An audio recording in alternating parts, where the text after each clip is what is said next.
Un hombre le dice a otro: con la marea alta hace mucho tiempo escribí con mi cayet unas líneas en la arena. Y la gente aún se detiene para leerlas y cuida mucho de que no se borren.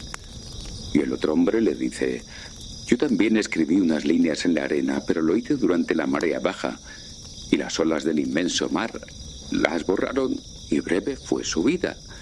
Pero dime, ¿qué fue lo que tú escribiste?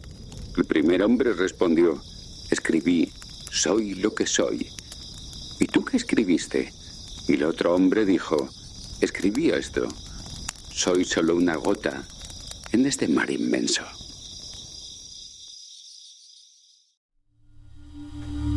La historia del fuego.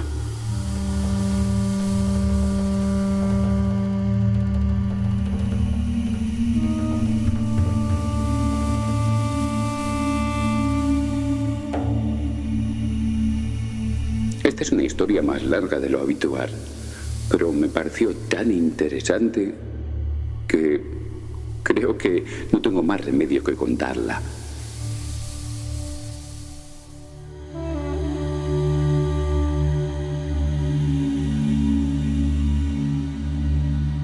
Había una vez un hombre que estaba contemplando las formas en que opera la naturaleza y que descubrió, debido a su concentración y aplicación, cómo se podía hacer fuego. Este hombre se llamaba Nour. Decidió viajar de una comunidad a otra mostrando a la gente su descubrimiento. Nour pasó el secreto a muchos grupos de personas. Algunos aprovecharon el conocimiento, otros, creyendo que debía ser peligroso, lo alejaron antes de que tuvieran tiempo de entender cuán valioso podía ser este descubrimiento para ellos. Finalmente, una tribu ante la cual hizo una demostración cayó presa de tal pánico que se abalanzaron sobre él y lo mataron, convencidos de que era un demonio.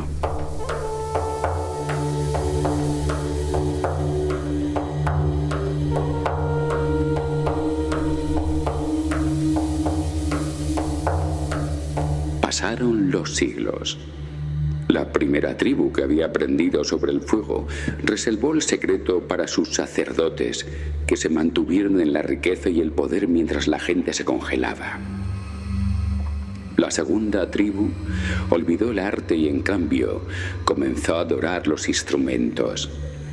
La tercera adoraba un retrato del mismísimo Nour, porque fue él quien les había enseñado. La cuarta conservó en sus leyendas la historia de cómo hacer fuego. Algunos les creían y otros no. La quinta tribu usaba realmente el fuego y esto les permitía calentarse, cocinar sus alimentos y fabricar todo tipo de artículos útiles.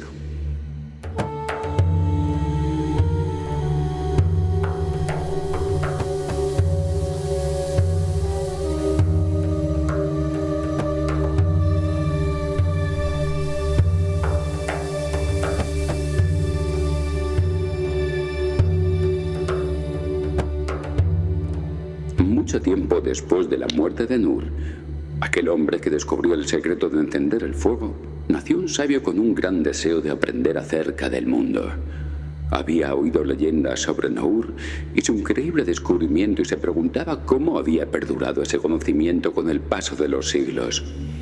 Decidió averiguarlo. El sabio reunió un grupo de discípulos y emprendió un viaje por las tierras en las que vivió Nour.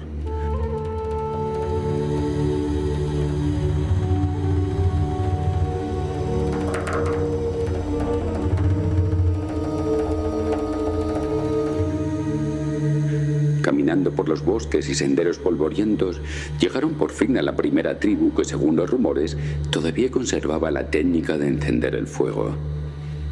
Al aproximarse a la aldea vieron un gran templo donde los sacerdotes realizaban ceremonias solemnes. Dentro encendían llamas sagradas mientras los habitantes miraban en silencio desde la distancia. Cuando el sabio preguntó por qué la gente no encendía su propio fuego, los sacerdotes se mostraron rígidos y cautos. Explicaron que el fuego era un misterio divino que solo ellos podían tocar. El sabio y sus discípulos observaron que aunque el fuego estaba presente, la tribu dependía por completo de los sacerdotes. La gente no podía cocinar ni calentarse cuando lo deseaba, sino solo cuando los sacerdotes se lo permitían. El conocimiento de Naur se ha conservado, susurró el sabio, pero está encerrado tras las puertas del templo.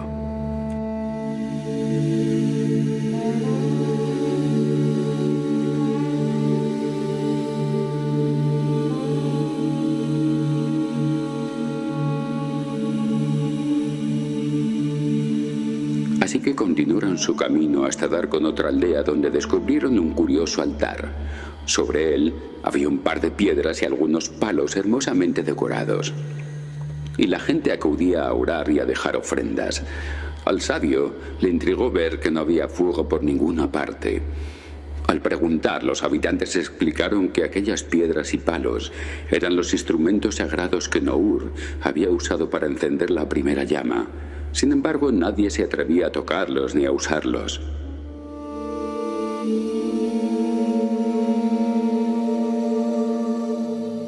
Más adelante, el sabio y sus discípulos llegaron a otra aldea. Desde lejos se veían grandes esculturas de Naur y banderines con su rostro dibujado. Al entrar escucharon cánticos y vieron procesiones en honor a aquel legendario hombre. Los habitantes vestían atuendos inspirados en la forma en que, según ellos, Naur solía vestir. Realizaban festivales llenos de música y danzas en su nombre. Sin embargo, cuando el sabio preguntó cómo encendían fuego, la gente se limitó a señalar las estatuas y murmuraban que solo Naur, si regresara, podría concederles de nuevo la llama verdadera. Los discípulos quedaron perplejos. ¿De qué servía tanta devoción si nadie recordaba el método para encender el fuego? Y el sabio concluyó: han convertido a Naur en un ídolo, en lugar de aprender su conocimiento.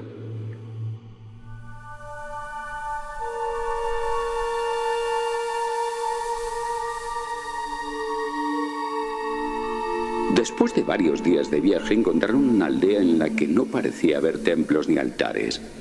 El sabio creyó al principio que quizá allí la gente hubiera aprendido a encender el fuego de manera sencilla y práctica, pero al observar con más detenimiento, notó que en realidad vivían casi a oscuras. Todos hablaban de Naur de forma distinta. Unos afirmaban que había sido un dios poderoso que controlaba los relámpagos, otros que era un fantasma que aparecía y desaparecía en el bosque. Nadie se ponía de acuerdo en si Naur había existido de verdad. Algunos decían que el fuego se encendía solo en las noches de luna llena. Era evidente que se habían perdido en relatos mágicos, en historias imposibles.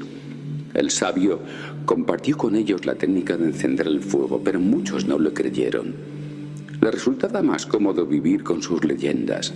Aquí, se lamentó el sabio, la verdad se ha diluido en cuentos, hasta el punto de que ya no saben si el fuego existe de verdad.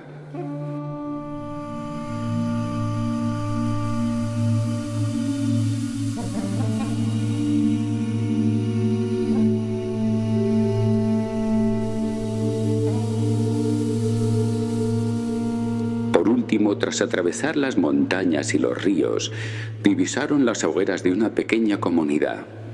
Desde la distancia vieron un resplandor cálido que iluminaba la noche. Al acercarse encontraron a hombres y mujeres que sabían frotar piedras y palos para obtener chispas y encender sus propias llamas. Cocinaban con estos fuegos, se calentaban en las noches frías y usaban las brasas para forjar mejores herramientas. No olvidamos las enseñanzas de Naur, le explicaron. Cada generación enseña a la siguiente cómo encender el fuego y, lo más importante, por qué es valioso. Los discípulos sintieron una gran admiración, porque veían una tribu que no veneraba a Naur como un dios, ni convertía sus objetos en reliquias. Usaban el conocimiento de forma práctica y compartida, tal como había sido la intención original.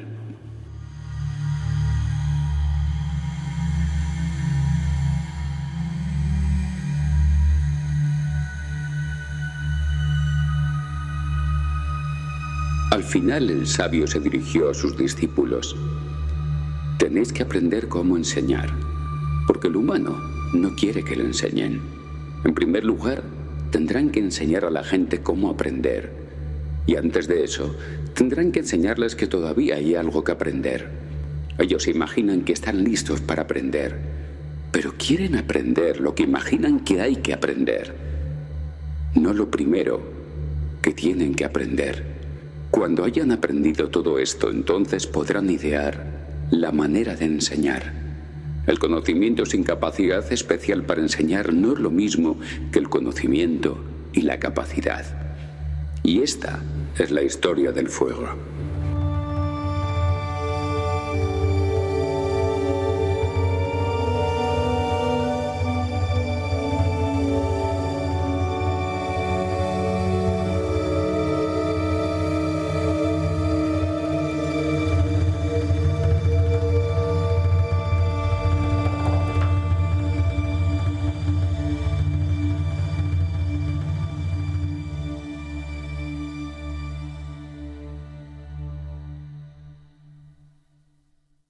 Cuenta una leyenda antigua que en lo alto de una montaña existía un templo del corazón que era custodiado por 4 guardianes, y estos guardianes representaban a cada una de las emociones.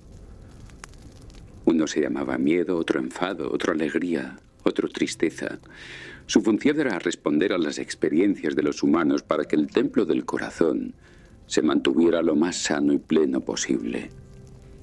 El guardián de la tristeza permitía soltar lo que nos duele, gestionar la pérdida y darnos cuenta de lo que valoramos. El guardián del miedo estaba atento a proteger el corazón de dar o de recibir un daño. Aportaba prudencia y una alerta relajada. El guardián enfado aportaba fuerza, defensa, valor. El guardián alegría aportaba expansión, curiosidad, erotismo, ternura, como manifestaciones de vitalidad. Los 4 aceptaban lo que la vida les traía, fuese lluvias, tormentas, sol, viento, calor, frío.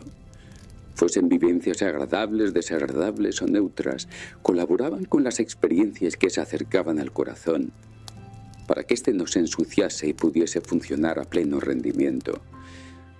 Algunos de esos guardianes eran venerados en exceso por las gentes del pueblo. En cambio, otros recibían insultos e incluso ataques para ser destruidos. Los guerreros eran indestructibles y útiles solo si eran escuchados. Ellos solo querían que se les dejase en paz para poder hacer su trabajo sagrado. Todos se preguntaban quién vivía en el templo. Los dioses nos enviaron emociones para cuidar de nuestro vulnerable corazón y no permitir que al resto del cuerpo generase dolores o angustias.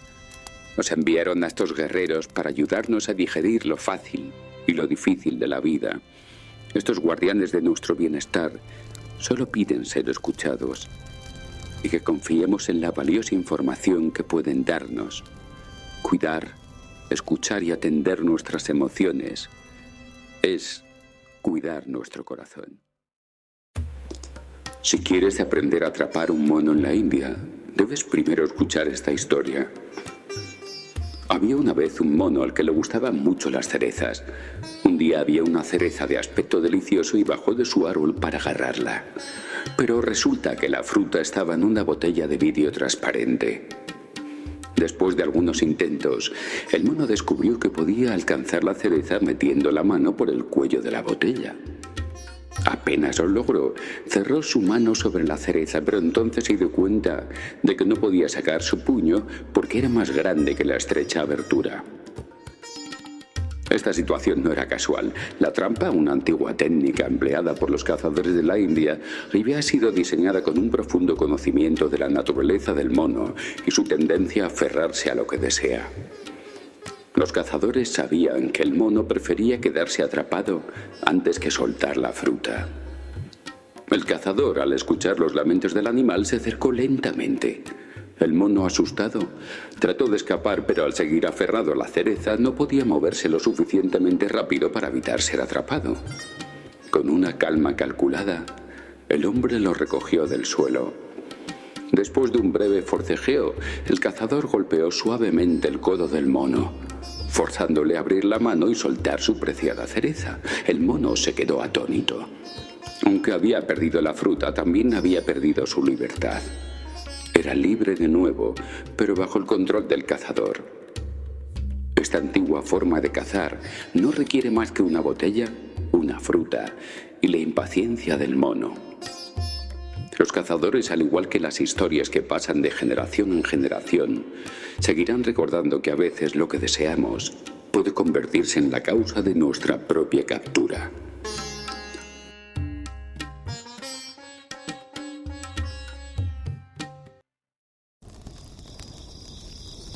Un hombre le preguntó a su maestro dónde debo buscar la iluminación. ¿Aquí? ¿Y cuándo tendrá lugar? Está teniendo lugar ahora mismo. Entonces, ¿por qué no la siento? ¿Por qué no miras? ¿En qué debo fijarme? En nada. Simplemente mira. ¿Mirar qué? Cualquier cosa en la que se posen tus ojos. ¿Y debo mirar de alguna manera especial? No. Bastará con que mires normalmente. ¿Pero es que no miro siempre normalmente? No. ¿Por qué demonios? Porque para mirar tienes que estar aquí. Y casi nunca lo estás.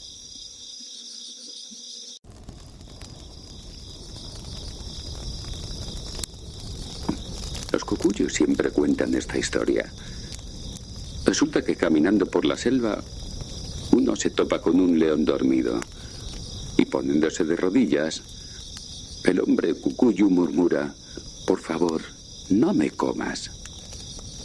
La bestia sigue roncando. Está dormido. Esta vez grita: «Por favor, no me comas». El animal no se da por enterado. Temblando, abre las mandíbulas y acerca su cara a los colmillos para volver a gritar ese ruego inútil. Pero nada, la fiera no se despierta. Así que el hombre histérico comienza a darle patadas en el trasero. «No me comas, no me comas, no me comas». El león despierta, salta sobre él y furioso comienza a devorarlo. El hombre se queja: «Qué mala suerte tengo».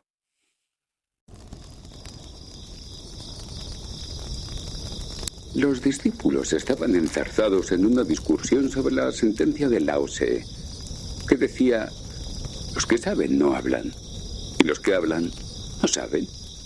Cuando el maestro entró donde aquellos estaban, le preguntaron cuál era el significado exacto de aquellas palabras. El maestro les dijo: ¿quién de vosotros conoce la fragancia de la rosa? Todos la conocían. Entonces les dijo: expresadlo con palabras. Y todos guardaron silencio.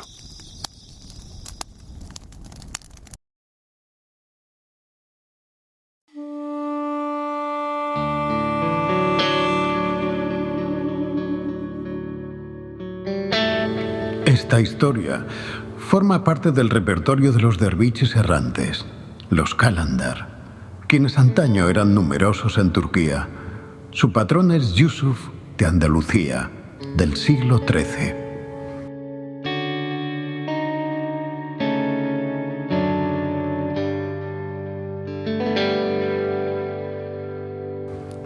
Se cuenta que Nuri Bey era un reflexivo y respetado albanés que había desposado a una mujer mucho más joven que él.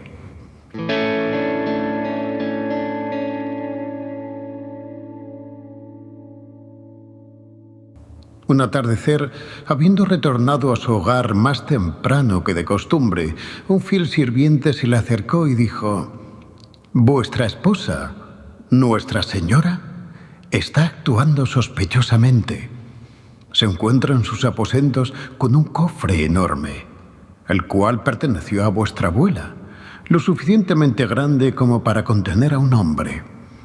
Apenas debería contener unos pocos bordados antiguos. Creo que ahora quizá haya mucho más en él. Ella no permite que yo, vuestro más antiguo criado, mire en su interior». Nuri fue a la habitación de su mujer y la encontró sentada desconsoladamente junto a la enorme caja de madera.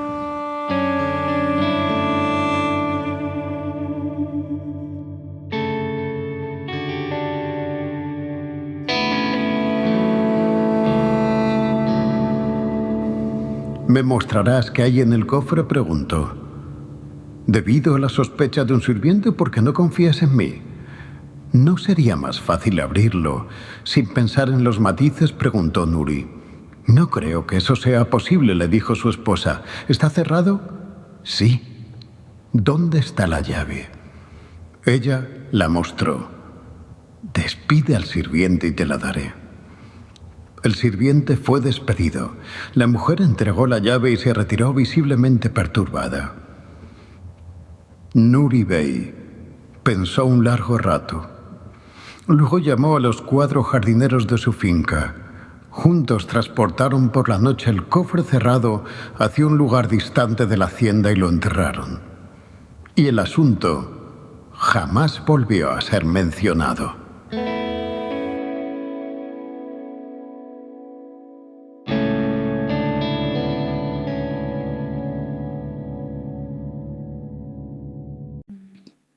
El filósofo Aristipo cortejaba el poder de la corte de Dionisio, que era un tirano de Siracusa. Una tarde se encontró a Diógenes preparándose un pequeño plato de lentejas. Tengo que deciros que las lentejas no son como las que soléis comer ahora. Eran un plato más pobre. Aristipo le dijo: «Si halagases a Dionisio, no te verías forzado a comer lentejas». Entonces Diógenes le miró de arriba a abajo y le respondió: «Y si tú supieses comer lentejas, no te verías forzado a halagar a Dionisio».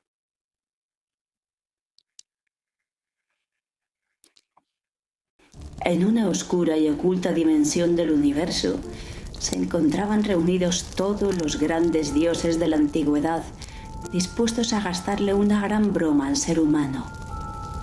En realidad era la broma más importante de la vida sobre la Tierra. Para llevar a cabo la gran broma, antes que nada, determinaron cuál sería el lugar que a los seres humanos les costaría más llegar. Una vez averiguado, depositarían allí las llaves de la felicidad. «Las esconderemos en las profundidades de los océanos», decía uno de ellos. «Ni hablar», advirtió otro. «El ser humano avanzará en sus ingenios científicos y será capaz de encontrarlas sin problema. Podríamos esconderlas en el más profundo de los volcanes», dijo otro de los presentes. «No», replicó. «Igual que sería capaz de dominar las aguas, también sería capaz de dominar el fuego y las montañas». «¿Y por qué no bajo las rocas más profundas y sólidas de la tierra?», dijo otro. «De ninguna manera», replicó un compañero. «No pasarán unos cuantos miles de años que el hombre podrá sondear los subsuelos y extraer todas las piedras y metales preciosos que desee». «Ya lo tengo», dijo uno que hasta entonces no había dicho nada. «Esconderemos las llaves en las nubes más altas del cielo». «Tonterías», replicó otro de los presentes. «Todos sabemos que los humanos no tardarán mucho en volar. Al poco tiempo encontrarían las llaves de la felicidad». Un gran silencio se hizo en aquella reunión de dioses. Uno de los que destacaba por ser el más ingenioso dijo con alegría y solemnidad: «Esconderemos las llaves de la felicidad en un lugar en el que el hombre, por más que busque, tardará mucho tiempo de suponer o imaginar». «¿Dónde? ¿Dónde? ¿Dónde?», preguntaban con insistencia y ansiosa curiosidad los que conocían la brillantez y lucidez de aquel dios. El lugar del universo que el hombre tardará más en mirar y en consecuencia tardará más en encontrar es en el interior de su corazón. Todos estuvieron de acuerdo. Concluyó la reunión de dioses. Las llaves de la felicidad se esconderían dentro del corazón de cada hombre. Un día estaba dibujando un jarrón con flores, intentando capturar algo de la belleza que veía en mi mente. Mi hermano mayor se asomó por encima de mi hombro y soltó una carcajada. «¿Qué es eso?», preguntó. Su tono estaba impregnado de burla. Me quedé sin palabras, más que nada porque la respuesta estaba atrapada en mi pecho junto con la frustración. Sin pensarlo, arrugé el dibujo y lo arrojé al otro lado de la habitación. La risa de mi hermano se quedó en mi cabeza, como un eco que no podía sacarme de encima. A partir de ese momento, dibujar dejó de ser algo placentero y se convirtió en una especie de batalla. Me obsesioné con la idea de hacer dibujos perfectos. Cada vez que el lápiz tocaba el papel, sentía la necesidad de ser exacto, de no cometer errores. Pero por más que lo intentaba, no lo conseguía. Siempre había algo mal. Una línea torcida, una proporción equivocada, un detalle que no correspondía. Con el paso de los meses, mi mesa se llenó de hojas arrugadas, de intentos fallidos y de una frustración que no me abandonaba. Finalmente un día dejé el lápiz sobre la mesa y dije, no más, no puedo más, me rindo. Me sentía agotado, como si hubiera estado peleando una guerra sin sentido contra algo imposible de derrotar. Fue en ese momento cuando me di cuenta de que mi hermana menor me estaba mirando desde la puerta. ¿Y tú qué quieres?, te solté de mala manera. No estaba para nadie en ese instante. Solo quiero ver cómo dibujas, dijo ella. Su voz era suave, como si intentase no romper algo frágil. Yo ya no dibujo, lárgate de aquí. Marisol se fue corriendo, pero me di cuenta de que llevaba una de las bolas de papel arrugado en la mano. Sin pensarlo dos veces me levanté y la perseguí por el pasillo. «¡Devuélveme eso!», dije gritando mientras corría hasta su habitación. Pero cuando entré, me quedé sin palabras. Todas las paredes estaban cubiertas con mis dibujos, aquellos que había desechado y lanzado con frustración. Marisol los había desarrugado y pegado uno al lado del otro, formando una especie de galería. Había dibujos de todo tipo, jarrones, paisajes, rostros, formas extrañas e inacabadas. «Este es uno de mis favoritos», dijo señalando un dibujo de un jarrón que había tratado de hacer perfecto. «Se supone que era un jarrón de flores», le dije, aunque no lo parezca. «Bueno, parece un casi jarrón», respondió ella sonriendo. Y me acerqué un poco más. Miré detenidamente los dibujos en la pared.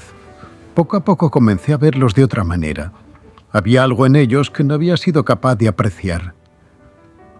Una libertad, una expresión sin ataduras. No eran perfectos, pero eran míos. Eran casi lo que quería hacer, y eso estaba bien. Casi son, dije en voz baja, como si estuviese descubriendo algo por primera vez.